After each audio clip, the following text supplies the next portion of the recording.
Welcome to Happy Hour, brought to you by Best Damn Bookkeeping. I think I blew out my eardrum with that again. I think that one blew out my eardrum again. Yeah, you turn your volume a little bit up, I guess. Or maybe you should turn it down a little bit. Hold on, this is weird. I'm hearing myself twice.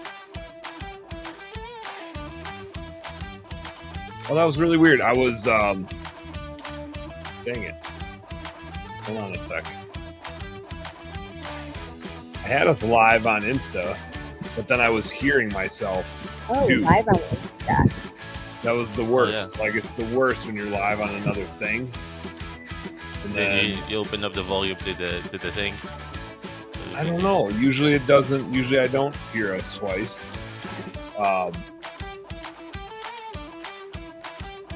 But for whatever reason, I was hearing us twice. Wait, let me try again. Let me try to get us out there again.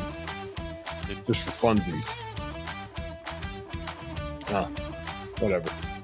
I can't find it anymore. We're just in the places that we are. We're just going to be in the places that we are. Angela's still dancing. She's committed to the bit. She's committed to the bit. The music's still going. It is still going. It is I still think going. as long That's as true. there's music. That's true. Yes. That's true. Yes. I've got a celebratory beer here. Oh, what do we got there? It looks like you got piñas, margaritas. Some margaritas. Yeah. I got a celebratory beer. Ooh, a little spicy marg. I haven't had a beer in 3 days. This is breaking my fast. Yesterday, I got like a stomach bug, and I'm still feeling it. But you too? You're rocking that? Yeah, life? I keep drinking alcohol, but food, no bueno. Oh, well, so then this beer should be fine. Cheers, buddy. All right. Yeah, cheers. Yo, Dan, don't forget we got commercials, okay?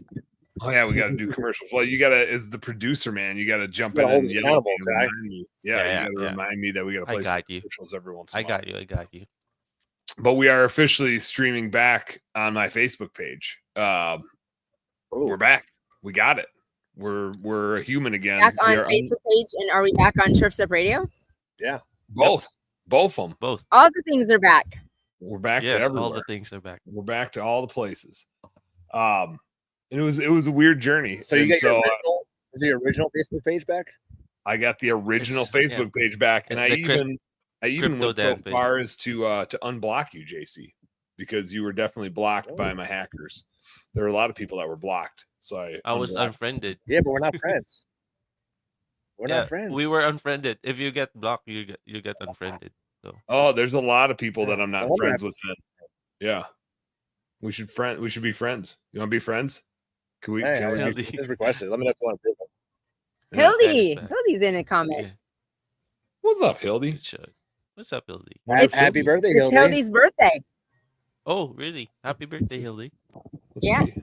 Got a fellow August birthday celebrant, just like JC too. Yes. August is like a very busy month. What do you got? Oh, look at this guy. Look at that studio. Hey. All standing up like a fancy boy now. Yeah. Looking crispy. I joined the team, man. The stand-up team. There you go. What, JC, what you were saying August is busy? What you all got going?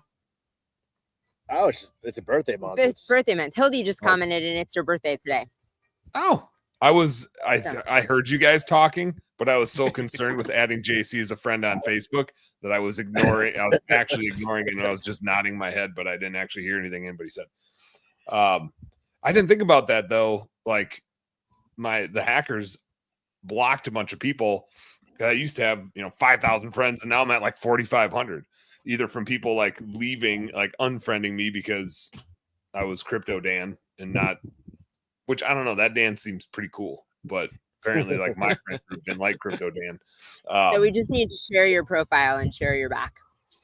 Yeah. Be like, hey, it's the real asshole. The real asshole's back.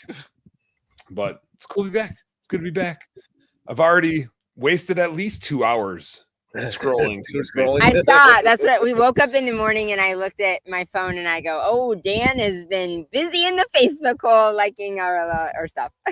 Yeah. Yeah. Catching up on life. I better delete all the stuff I said about Dan now. No, you can say that in front of me. I'm okay. Oh, but yesterday, I had the worst thing that can happen to a human. I'm pretty sure this is for sure the worst thing. I'm still fighting it. So like yesterday afternoon, started feeling like shit, like stomach bug, but Marty's out of town.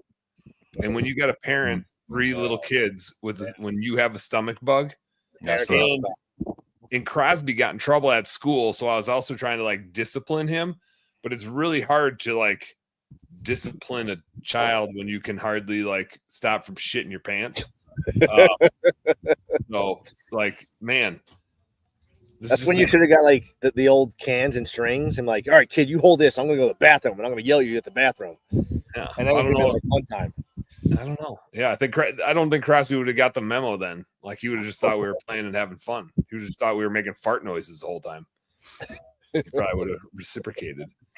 But I put Danny in charge. I was like, 9-year-old, you're in charge of making sure everybody, gets to bed and whatever else. And then I came out at some point to like get some water, and all the lights in the house were like on. I was like, what the hell happened?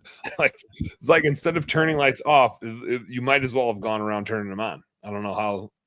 There's just no awareness, total lack of awareness. You live in a barn, right? But nonetheless, despite my stomach feeling like shit, my Facebook page is back up, and I felt like I needed to have a beer to celebrate. I was going to make a mixed drink, but I didn't have any Sprite. You're supposed to drink like Sprite or ginger ale, aren't you? When you got like a stomach ache, that's the thing. I didn't have any, so I went with an IPA, which is probably very similar. No, Angela's making a face like that's a no. And Angela wasn't feeling today, and then I came home for a quick second to get something, and our house manager's there, and I'm like, something smelled amazing. It smelled like a gourmet meal was cooked, and I'm like, Sam, what is that smell? It smells amazing. Oh, Angela made toast. I'm like, how does toast smell so good? I think she made cinnamon sugar toast. I don't know what you did, but it smelled like a Michelin star restaurant for that moment. Turns out it was just toast. Turns out no idea what a Michelin star restaurant smells like. I don't either. I've never been to one, but I imagine it smells good. Yes, I have imagine what it would be like. The last 2 days, like not able to keep. I always think like surely there's something I can eat though. I'm dying. I'm starving here. Notice I like still drinking.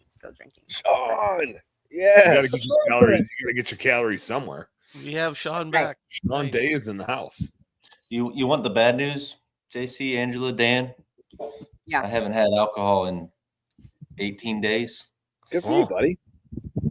Good for you. I'm done. It's done. You're done? Yeah, Wow. no fun. No fun for me anymore. Done forever? Or just done? Kind of feels like it, man. It really, I'll be honest, it kind of feels like it. I did a good spurt for You did 2 months maybe, and then I stopped being a pussy. He was on this. He goes, I'm gonna do it, and I was like, okay, I'm not. And I'm so, I like you for a lot of things, Dan, but one of my favorite things about you is you're my friend that's like, that's fine, you all give it up, I'm not doing it, I don't have a problem, I'm gonna drink every day, and that's fine. And so JC is like, I'm gonna give it up, and I was like, and I am not. Yeah, I'm not. I'm going to have my wine every day right beside you. If you'd like me to put it in a different glass so it doesn't look like wine and it looks like coffee, that's fine. But good for you, buddy. I'm proud of you. Everybody can do their thing.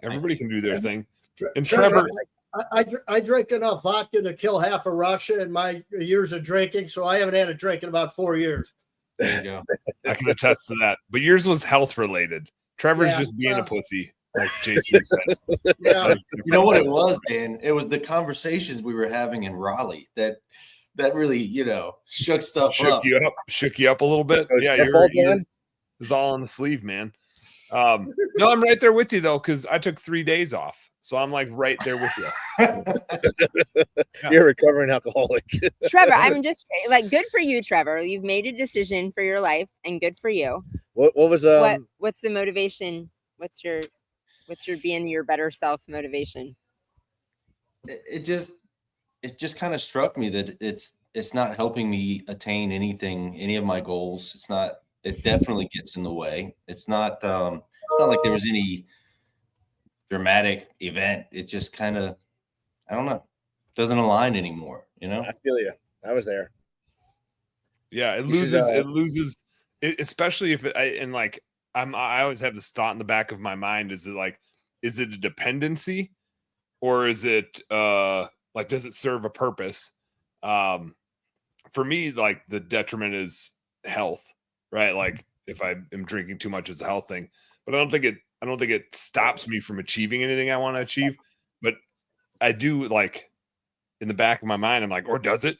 So I always do my month off of drinking between Thanksgiving and Christmas. And then after a month off, I'm like, nothing's changed. I don't sleep better. I'm not healthier. I didn't lose any weight. I'm not more productive.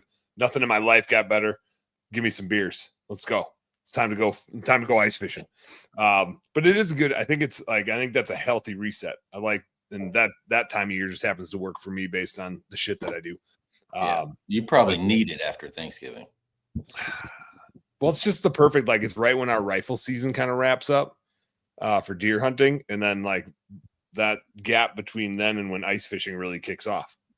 I love how everything comes back to hunting. And Yeah, I was fishing. like, it works for your Always life. I'm does. always like, why would you give it up in December? Like, December seems like the holiday month of cheer. I always feel that for you, but It clearly works for mine too. So Yeah. I'm proud of you, buddy. I really am. I think that's awesome. So good for you. appreciate it, man. Ashby's doing it too. What am I shit. gonna do? What am I gonna do with You guys these are saving whites? like $1,000 a day now. No, we talked about that actually. It's like $20 to $30 a day. Yeah. At least. Easy. Dude, that I mean, adds up all online, fast. That's like adds a up real car quick. payment. Yeah. It's ridiculous. That's Well, why now we you're buy speaking the. my not language. just light. I say we buy the Light. Busch Light of champagne at $8 at Costco. So it's It's $8. Justin I probably Boyd could have had got away with to. like drinking one or two drinks a day and still kind of maintain health and live a long life. But I have absolutely nothing that sounds fun about having one or two drinks. Yeah. It just doesn't appeal to me whatsoever, man. That's exactly Well, right. that's That the makes point. sense to me. Like if you were going to drink 7 to 10, it's like, this is going to be fun. Guaranteed. You're going to have fun if you're with the right people. 1 to 2, what's the point? So it's like you're either too. going all in or you're not. Yeah, but one or two. I'm with Angela. I I don't Big love glass of one.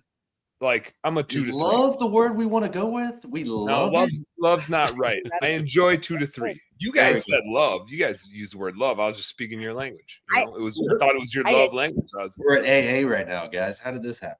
JC calls my glass of wine, though, my security wine. We've told you She'll that, literally Dan. pour a glass, have a sip, put it by the nightstand, and we wake up and the glass didn't go anywhere. It's still sitting there full, and then she'll pour it back into the wine. When he wasn't drinking, I went through this whole. A bottle of wine would take me more than a week. I would just pour it, and then Hold I it. just hold it all night, and then I'd pour it back. It's like a teddy bear for you or a blankie. That's why. It was their security wine. We call it Does it security look- glass. Does it look like I'm on a treadmill? And It does even when now. we're on- Yeah. Now you're Yeah. A little more up and down. That's good. There you go. There you go. Hey, fake it till you make it. That's good. We did that podcast with Brandon Vaughn, and man, I couldn't focus because he's just He's bopping. Yeah. Anyway. I Fun had to fact, say, I was the I only have one- I only have one a dust collector over here against my wall as well. Like I've had one for 6-7 years, like from, well, I guess 5 years from COVID. I got one and I used it on some like corporate meetings and stuff that I had, or like CEO roundtable meetings, but I've never done a client call with one. And it's just a pain in the butt. So it just sits here and collects dust. But one of these days, I think it'd be cooler if you had a 3D back or a green screen with a background that actually made it look like you're walking through a forest or something. yeah, And, like, like really cool. fun. Like, what are you doing? Just Like, hiking. I'm just in the national forest. Yeah. Yeah. I also have all my monitors And set a up, bear like the starts one chasing guy you. that would wear the green screen around him. Yeah. Here's The we big got ass. we have 2 things we got to do today for sure, which is we need a labor market update from Sean. And I was gonna lay down how we got this damn Facebook account back, because it was quite the. I mean, we did a few episodes on like my original efforts, and I had Mike Marlowe come on from Wintergreen Corp. If you don't know Mike, he's been in the holiday light space forever, in a whole bunch of different capacities. Super Awesome good dude. guy. Wealth of Super knowledge. good. Super good dude. So he jumped on the podcast a few months ago. And he had mentioned, he's like, man, my personal account got stolen, and I kind of same as you, like, used it for the business, and I used this company and they helped me get it back. Like, and it was a personal account, not a business account. I was like, no kidding.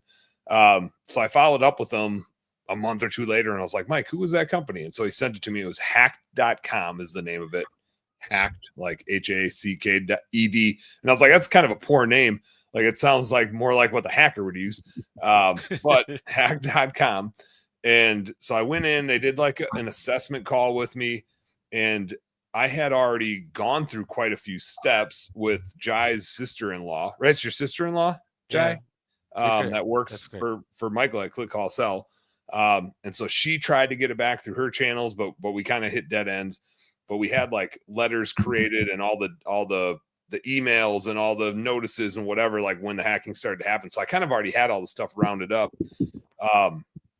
And hack.com has kind of two tiers of like, hey, we'll give you the playbook and you can go execute it yourself, or you can hire us to like have an account manager that holds your hand through the whole process for another $500 or something like that. And I was like, give me the dude. Like, I want the dude that's just going to like go through it and do it. Just like anytime anybody hires our businesses, right? It's like, yeah, I could probably figure this out, but especially for like a one-time thing, like, just run the play, man. I'm not going to need to know how to do this for the rest of my life. You probably already have all the templates and all the stuff and whatever. Yeah. Like, and sure enough, like in a 145-minute meeting, we had sent emails and letters out to like every congressperson and senator in the state of Minnesota, the attorney general, and we sent 2 cease and desist letters right to Facebook. Like one to their legal team and one to their ops team. And I got emails back from the government basically saying like, oh, yeah, we're here for you. Good luck. But like nothing, right? From senators and congress people. But I would send it to him and he would like send me a rebuttal. Like he already has, gone through these steps so many times. So he would just be like, here, send him this email. And so we went through that. And just this last weekend, we're sitting on the couch. Marty and I were up at a friend's cabin and she goes, hey, you're back on Facebook. And I was like, what the hell are you talking about? Like, I didn't get it was like 2 weeks went by, maybe 2-3 weeks since we like started the process. And I think that's fast. Like, I don't think it always happens that fast. Sometimes I think it takes months. Holly's in the house. Cleaning software says Holly and Shelly will be at the huge convention. Need to have a beer. You can have as many beers as you want because I won't be there drinking them. We'll have one with you. JC will be there. He'll have a beer with you. I'll be there. Trevor, are you going to be there or no? No. I will be. Well, I'm in Mexico next week. That's why I wasn't going to the huge. And then 3 weeks later, we'll be slinging arrows. We will be. I got trips. I'm gone from home enough. But so like all of a sudden my Facebook accounts were like open back up, access to everything. And so then Christian was the guy's name who was like my account manager, my rep, jumped on a call with me today and then sat for another 45 minutes, like going through all the stuff on my Facebook account, deleting all the shit they added, like the number of addresses. It was cool to see like behind the scenes what they go in and do. So like they had a stolen credit card that they added to my account to try to use to buy stuff. I was kind of surprised. I think they would have used my credit card, but I canceled it right away. Like the minute I got hacked, I was like, oh shit, my credit card's on there. So I canceled that right away and got a new credit card. So they tried to add a different one on there. And that I think caused them some issues because they only spent like $2 on it before it like was shut down. But they had all these different addresses and all these different phone numbers like logged into my account. Like just a bunch of false info. And so he basically went through and just like found all the shit they put into there, deleted it. Cost you? I want to say it was like $500 and it was all just part of it. And I have them for a year. Like I never did get my my clean image business page back. I just moved on. Yeah. And I lost probably 100 5-star reviews and all that was gone. On Facebook? Mm-hmm. Yeah. Hack.com. If it was Google, I'd maybe fight a lot harder. Facebook, I don't think does anybody look at Facebook reviews? I don't know. No, but you can claim. No, yeah, I think it's more, but it's just like That's not $500 to get your Facebook back. I mean, don't you wish you would have known about that guy like right away? Oh Yeah. my gosh. Yep. You get it That's for a year. so worth it. Yeah, Yeah. and I have him on speed dial for a year, and he's Yeah, fast. Like, if I send him a I'm note, nowhere near as developed. I mean, I almost gave up on it. I think I have like 300 followers on my clean image page. I was like, screw it. You know? yeah, it sucks to redo it. Yeah. It's like hard to get remotivated to rebuild something like that. If I lost mine, I'm shutting down. I'm gone. I'm not coming back. Like, there's No, it's too big. I told JC like it's she's not amazing. talking about my Facebook page. Yeah. Oh my god. Anyway, I said like Don't call. it's a big deal, Dan. Like you being shut off of Facebook. I'm sorry. I'm just a kid. Our business. You know what I mean? You know? Like, okay, everyone ignore Kill that by the Chisis. but you not being like this home service happy hour not being streamed on your page and people watching the show, like I obviously affected your business, but it affected our business too. Like I'm like, Oh, we got yeah. leads from there. Yeah, Dan, stop being Yeah. selfish. Yeah, it's like an awareness thing, right? Which I think is the great part about the show is like we don't sell anything, but we just keep helping people, and it does support your business. Like people see you and they're like, oh yeah, those guys. I need to talk to those guys. So it's big. It's just the awareness and the constantly helping people. So anyway, if you do lose a Facebook account or a LinkedIn account, Angela, I think they might be able to help with a LinkedIn account. I don't know. But hack.com, super good. Was very happy with. Speaking of Lucy, look what she found. This isn't the one, but yes. That's I got you guys. I left it was a different bag than this. I know, yelling. I left my crossbody bag with my passport, my driver's license, all my credit cards, AirPods, everything on an airplane. Oh no. Oh shoot. yeah. Hold on. Save that story when we get back on the break. Oh yeah, we got to do. Oh, that was a good tease. Good teaser, Angela and Jai. Yeah. Good job. Good producing, Jai. Okay. Thanks. He tried messaging. That didn't work. So he's got to step in. Yeah, I tried in the private chat. I see it now. I see it there now. Yeah, there it is. All right. Hold on, guys. We'll be back. Yeah, Jai, tell him.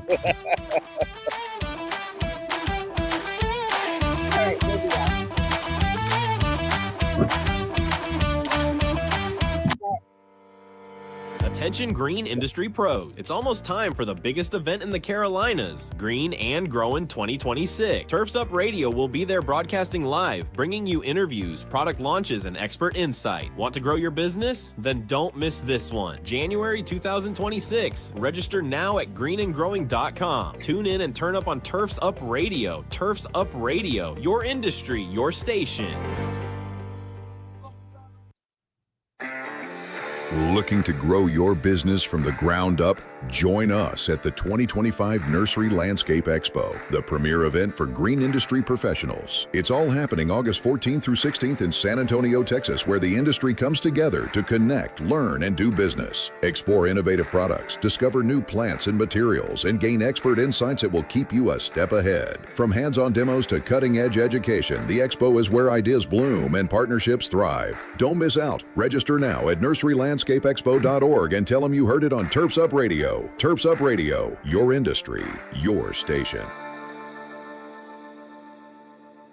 Hey everybody, Wayne Vose, the Prophet, your host of Profit Time here on Turfs Up Radio. If you listen to my show, you know I'm all about profit. As an industry, profit is something we fail to meet most of the time. If you're working hard but not seeing the results that you deserve, Profits Unlimited is here to help. We offer processes and systems designed specifically to make your company more successful, more profitable, and certainly more efficient. When you're ready to take your company to the next level, reach out to me at profitsareus.com. That's profitsareus.com. And don't forget to turn into Profit Time every Monday, Wednesday, and Friday at 10 a.m. Hey, Turfs Up Radio fans, do you know what time it is? That's right, it's time for Turfs Up Radio.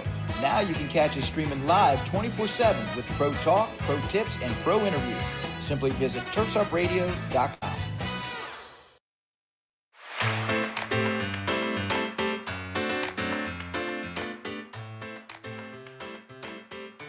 Bop, bop, bop, bop, bop, bop.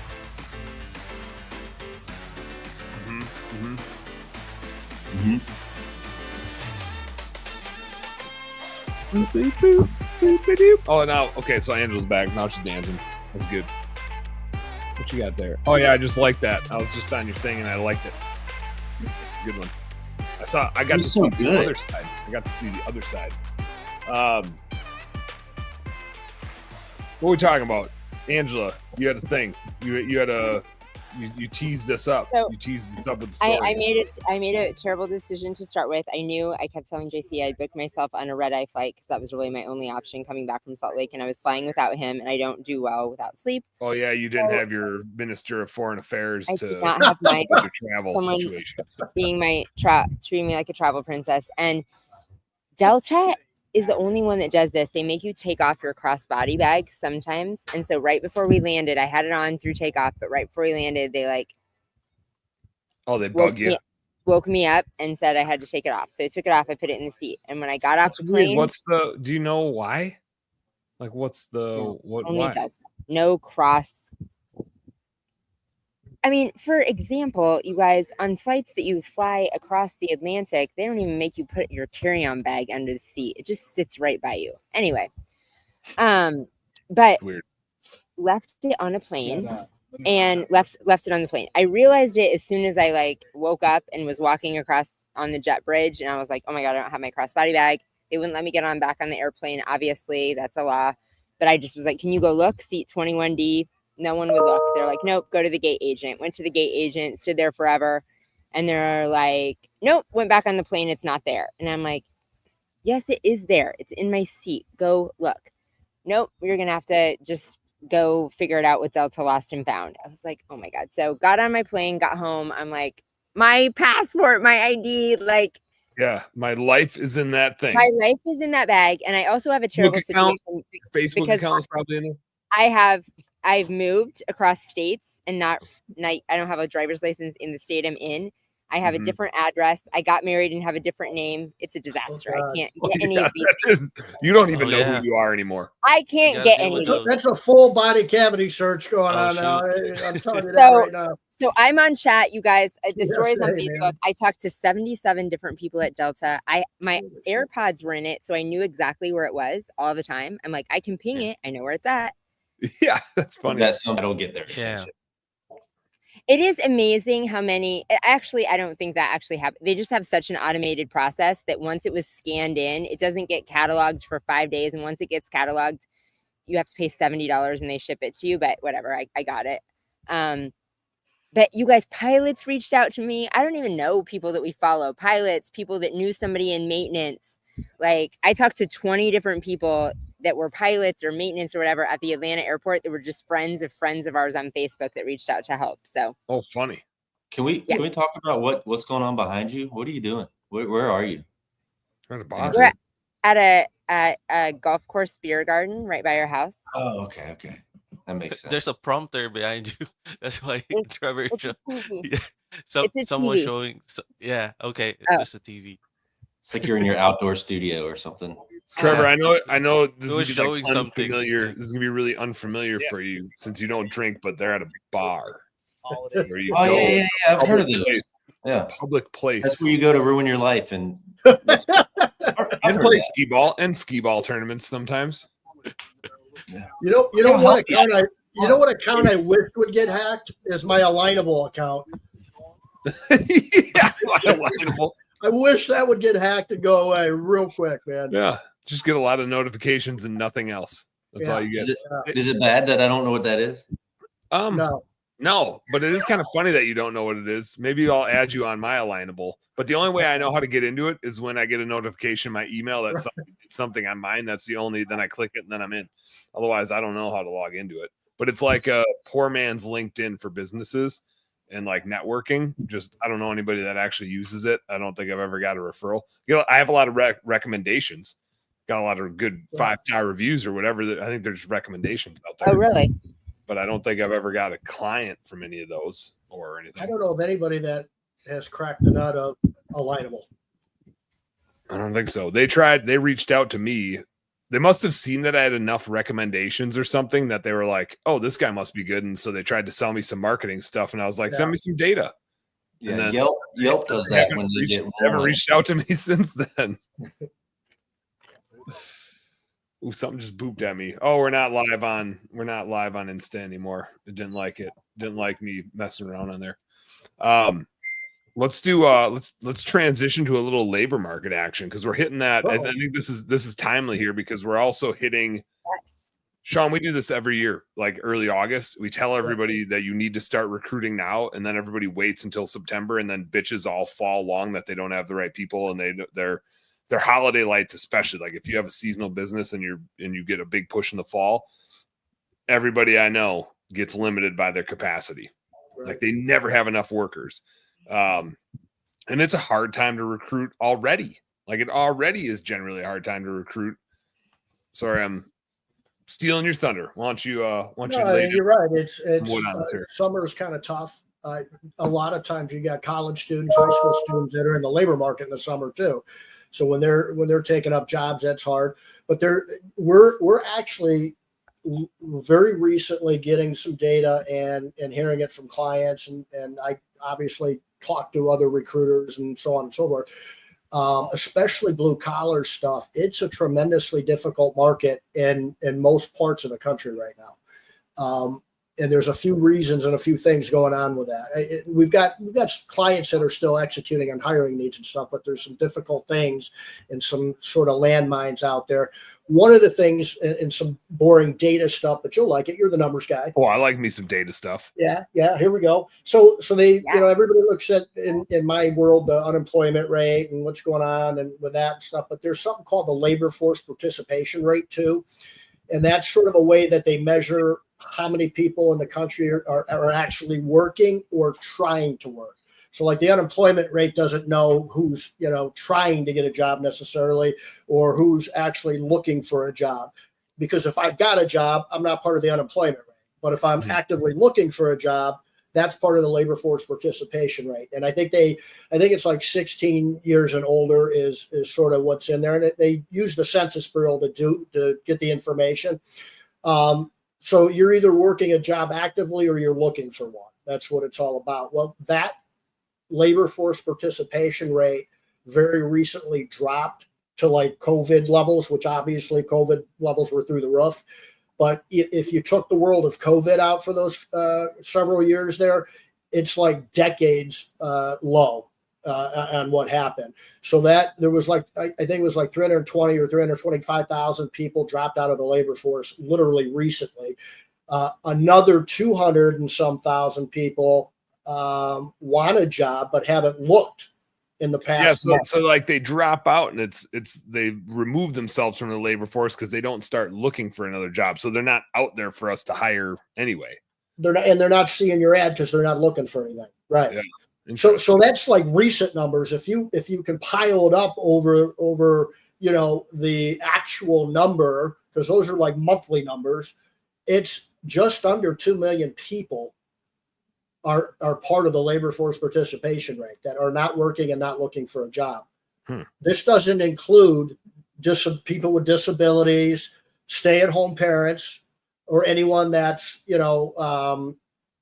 has other priorities, cannot work. Yeah. Right. So that means obviously that there's a ton less people looking for jobs right now, let alone what we talk about seasonal wise. It's just been difficult, but that's enough, right? But there's some other things that are happening as well. So one of the things, and I don't want to get into a political thing with it, but there's obviously when you have millions and millions and millions of people crossing the border, a lot of them are taking jobs and getting jobs. Well, when you deport a lot of people, or the other thing we forget about when you hear all the headlines about the immigration stuff going on, what we don't hear a lot about is the corporations that are getting cracked down on big time.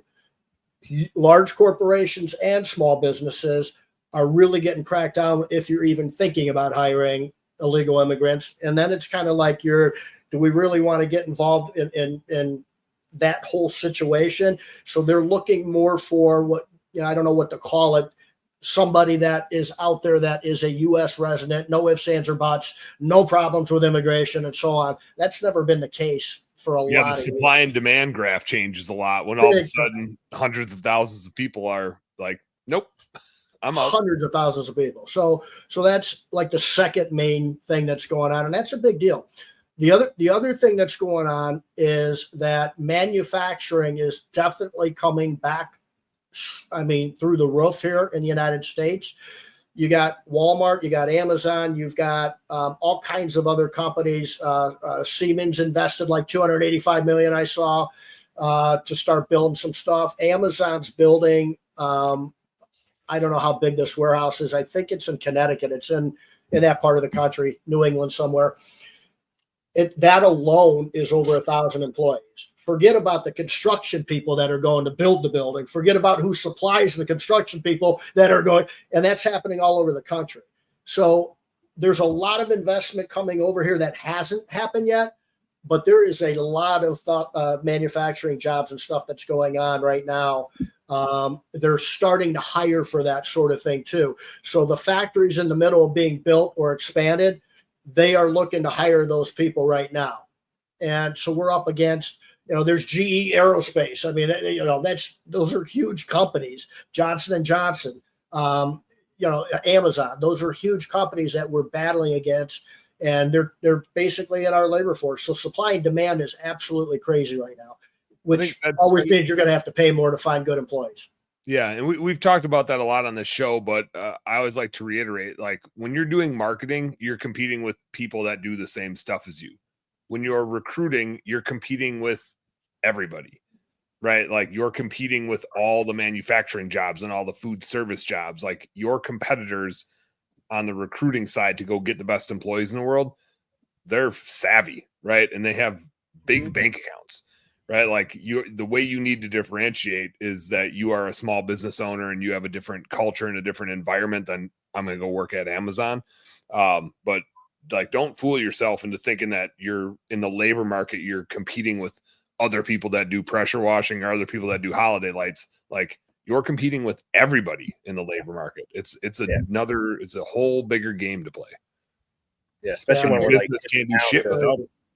Like Chris's like companies or pressure washing. Like you're not going to find expert pressure washers trying to find pressure washing companies. They're just searching the labor pool to see what they can find. And if you're lucky enough to catch a title, then they might click on your job ad. So that's why you gotta be the unicorn and make your title fancy and like, oh, what the hell is a pressure washing ninja? I want to do that. Yeah, you really need to almost convince them not to do it themselves. In our industry, right, JC? It's like if you're a good pressure washer, a good tech, chances are you're considering, if not already working towards starting your own company. Yeah, barrier to entry, right? We know that that's a problem. So you almost have to be constantly trying to convince people that you're going to do better working our system.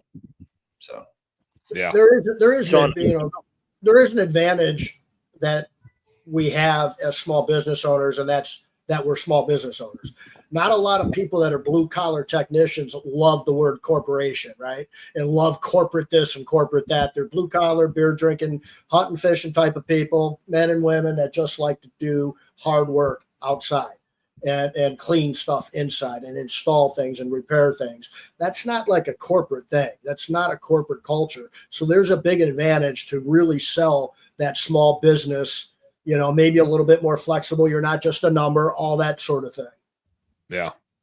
Sean, and I imagine the numbers are very minute, and I missed one part. I apologize at the beginning of your talk, but I know a lot of people there's a number of people going to being an influencer and just focusing on that. Like, does that count towards labor pool? People just leaving their jobs to just be focused on social media and building that account and making money that way? Yeah, I mean, that's the other part of it. I mean, you got the gig economy, and that kind of plays in, I think, what you're talking about. You were breaking up a little bit on me, but you've got influencers that are going out and doing stuff. You've got remote work now. You've got all kinds of things that are interrupting what's been normal for jobs, and that type of new industry is completely changing the landscape.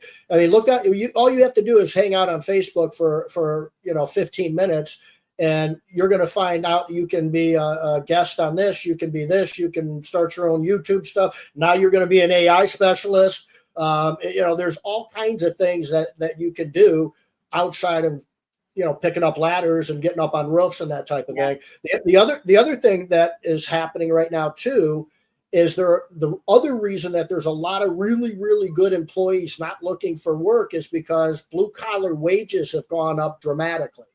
Again, not for inflation purposes, but because the tightness of the labor pool. So if I'm an A worker and I've been with you for 3, 4, 5 years, and I'm like, it's time for me to, I'm either burning out or it's time for me to, I got a baby now, blah, blah, blah.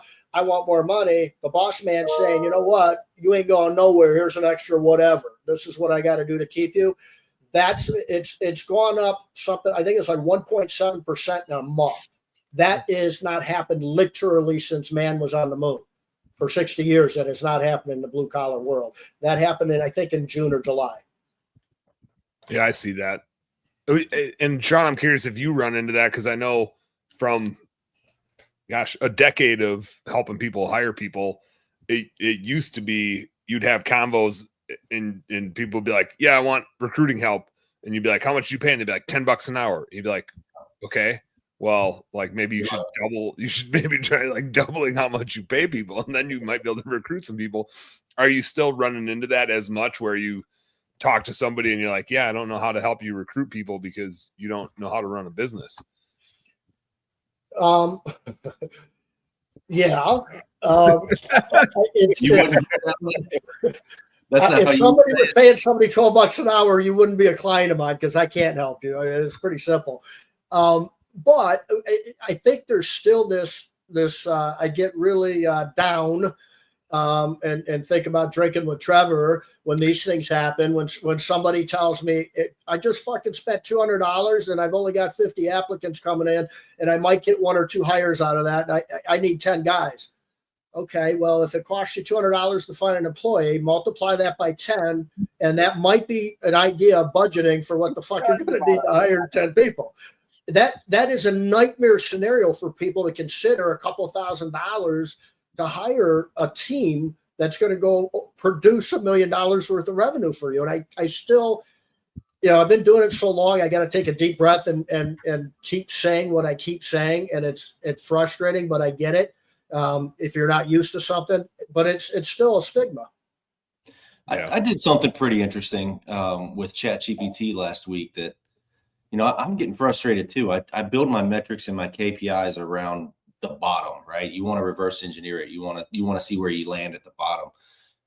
So what I did is I went in and told ChatGPT, I want to reverse engineer the $75,000 lead tech at Clean Image Pressure Washing. What does that look like, and what will it require to attain that based on the metrics that they already know my metrics, right? And so that was pretty interesting. It made it almost, it's very possible, right, for a lead tech at Clean Image Pressure Washing to make $75K plus. And it showed that all you need is like 3 upsells a week, 4 5-star reviews. Like, it just broke it down. So if you're wondering how to hire good people and how to get to that level, like, if you don't figure out these metrics and how to deliver for your team, it'll never happen, right? So check that out. Try that. Try to reverse engineer your $75,000 lead tech.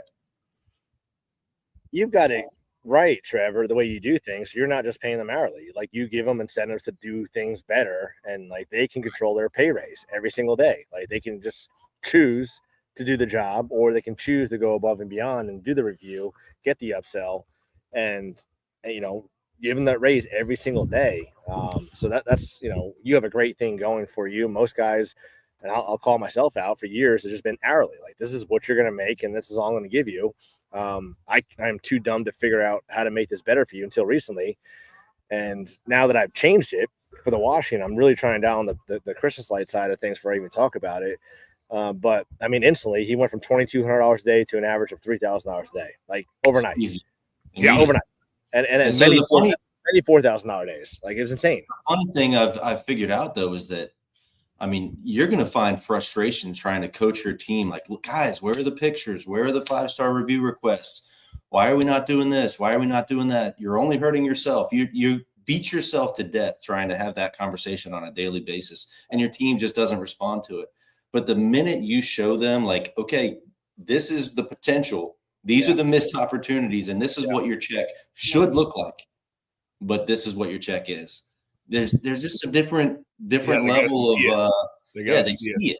And it's if you had I said this for so long, if I just had one 18 player, just one, they would see his paycheck and know what they were capable of doing. And it's like I have to build that 18 player because we haven't gotten there yet. So I have to show them what that looks like.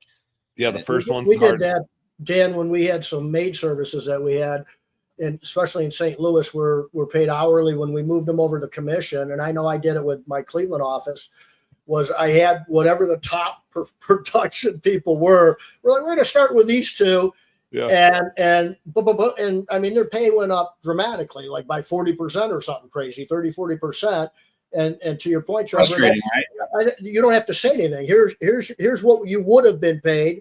Here's what you got paid. Go tell everybody in the freaking office as loud as you can about this. I mean, and that's it. Hey, hold on. I see there's a private chat note which tells me that Jai is trying to tell me we got to take a commercial I was going to break. say we need to take a break, and I've got a great segue to that. And I'm going to say, Sean, when I worked with you years ago with Hirely Chill, which was the best, what a great freaking thing I ever did. We talked about this briefly. Like when you told me I had to spend more money, I was angry at you. But now, looking back, I'm like, well, why didn't you just spend the money, JC? Like, so we'll talk about that when we come back after this commercial break. Jai, kick it. Oh, I love it. Hit it. Nice.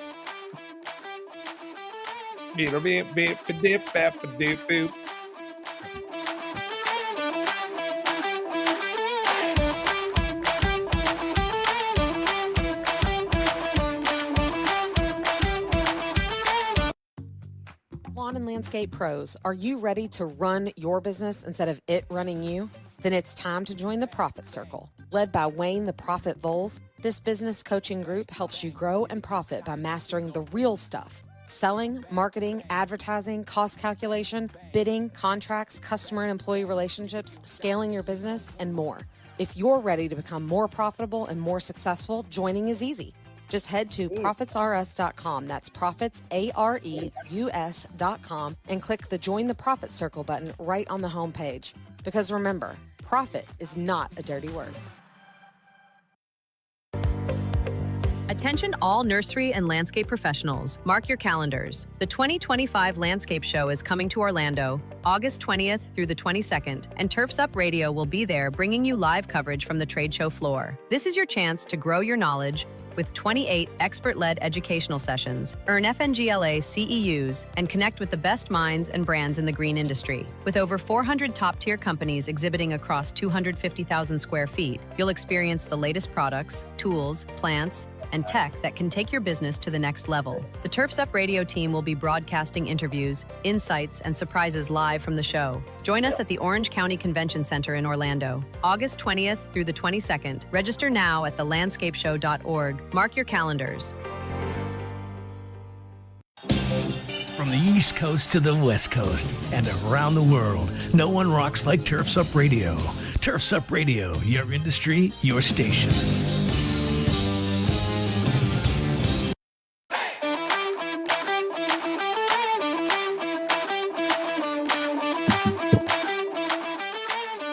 Oh, what's up, everybody? I don't even think I've done an intro today. We just jumped right into it. If you're just catching up with the show, we got JC and Angela Chinowski in the house from Unique Genius. We got Trevor Steele from the Through the Noise podcast. Sean Day from Hirely Chill, dropping some crude nuggets. And I'm Dan Plata, and I'm back on the mother effing Facebook. Woo! Today. I'm trying to point everybody the right way. It's not working. It's reverse. Where am I? Over here. I'm trying to right on the camera. You're this way, but you're really this way. So yeah, you're right.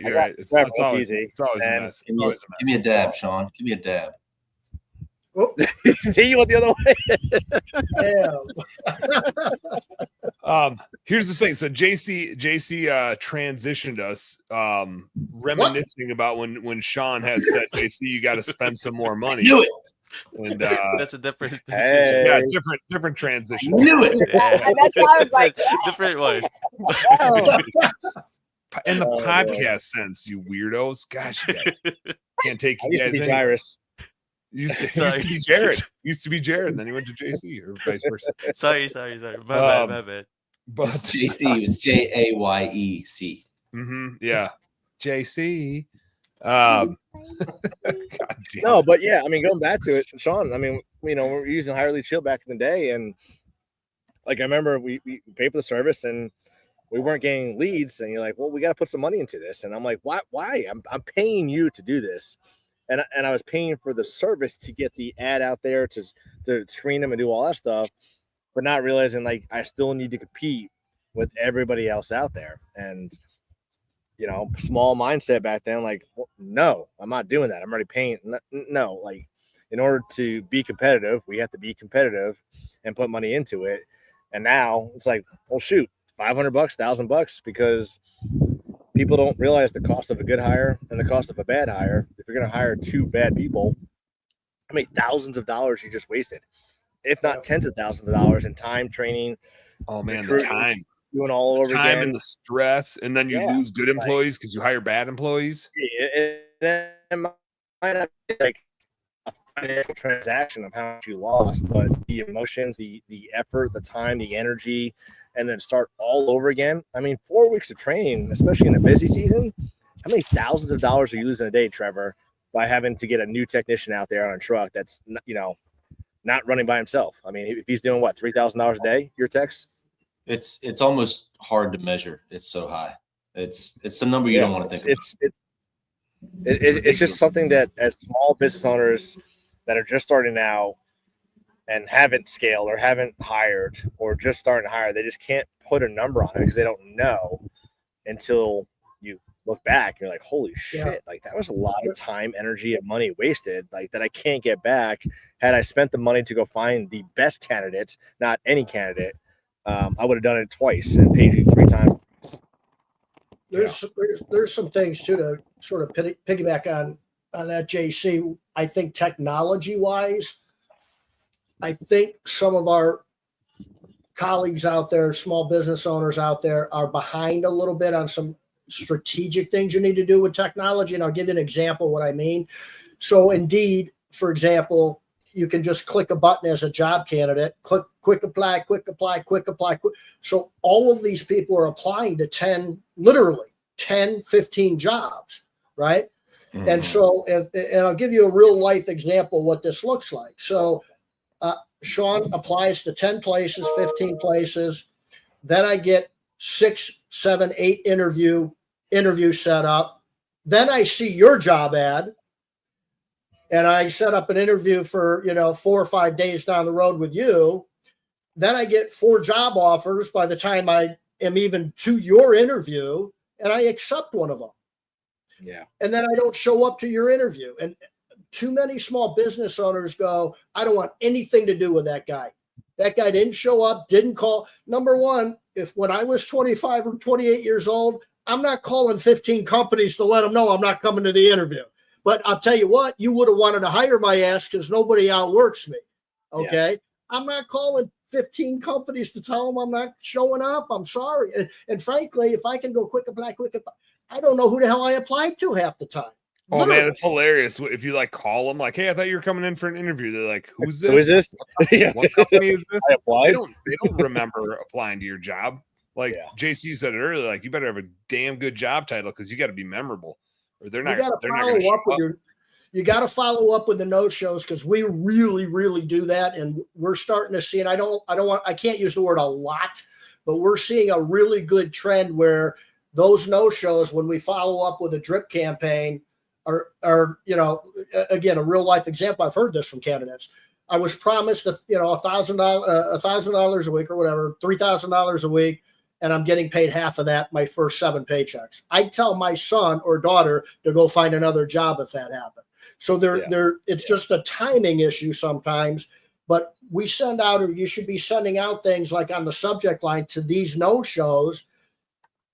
Hey, paycheck not what you think it should be, read this. Hey, if you're not 100% happy waking up and loving your job, read this. That's going to be somewhere in the time where their paycheck sucked and it wasn't what they were promised, and it's their 6 or 7 paycheck. That is a scenario I see all the time, but I've got a lot of clients that have taken a long time to figure out.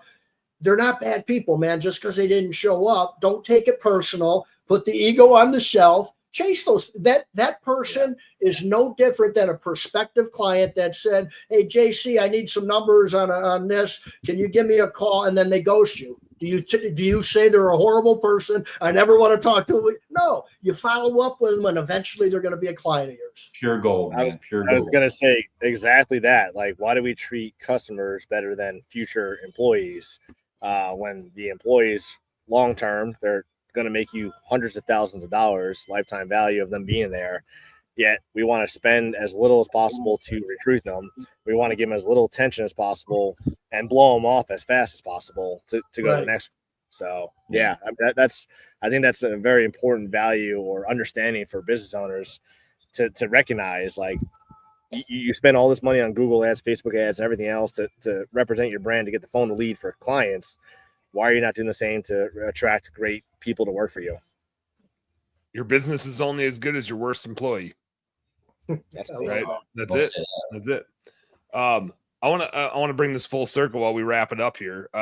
Sean, you started this recruiting conversation saying, "Hey, like that what'd you call it? What's the metric? The work the labor force participation rate. Labor force participation rate is like low, historically low. And so this is just supply and demand, you guys. Like, we see it in the springtime a lot. And we know in the fall's usually even harder to recruit than it is in the springtime. And so you've got less people looking for jobs. We're like, as small business owners, we're all trying to ramp up for the fall. And so again, you're competing with more other people out there, not just small business owners, not just other home service companies. Like, the pie is bigger on the recruiting end that you're competing for. And there's less people looking for those jobs.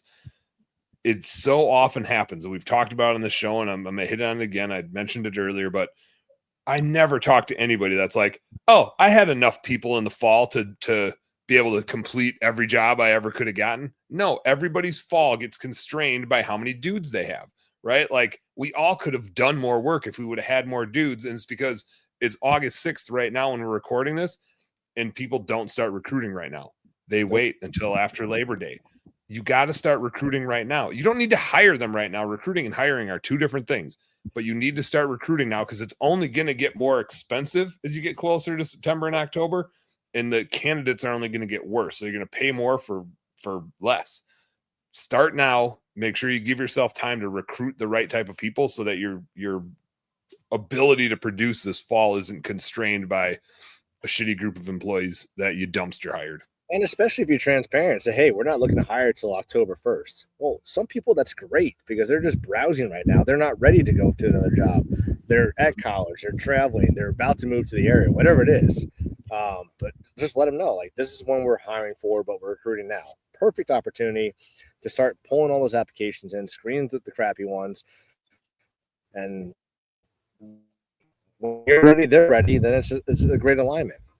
Especially A employee types. They're the ones that are more prepared. They're looking sooner.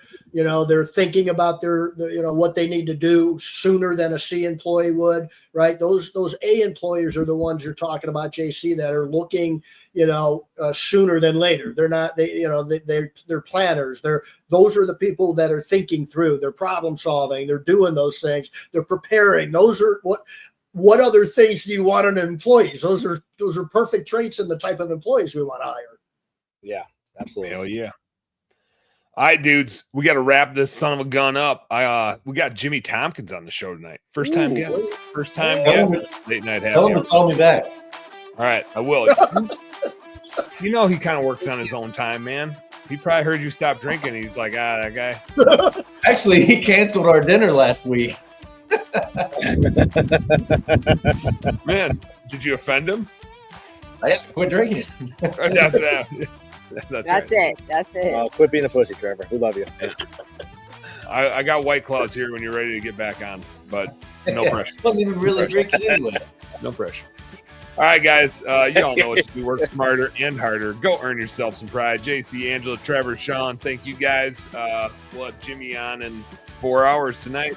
Talking lights, talking business. Who knows what else? We'll see you then. Peace.